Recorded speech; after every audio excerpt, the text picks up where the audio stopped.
بسم اللہ الرحمن الرحیم اللہ کے نام سے شروع جو نہایت مہربان رحم والا۔ الحمد للہ رب العالمین الرحمن الرحیم مالک یوم الدین ایاک نعبد و ایاک نستعین۔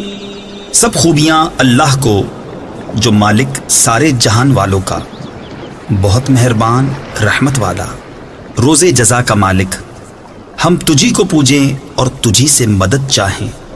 تفسیر خزائن العرفان میں ہے، اس میں یہ تعلیم فرمائی کہ مدد بالواسطہ ہو یا بلا واسطہ، ہر طرح اللہ تعالیٰ کے ساتھ خاص ہے۔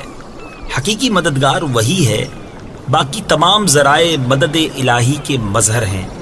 اس سے یہ سمجھنا کہ اولیاء اور انبیاء سے مدد چاہنا شرک ہے، عقیدہ باطلہ ہے، کیونکہ مقربان حق کا مدد فرمانا اللہ عز و جل ہی کی مدد ہے، غیر سے مدد مانگنا نہیں۔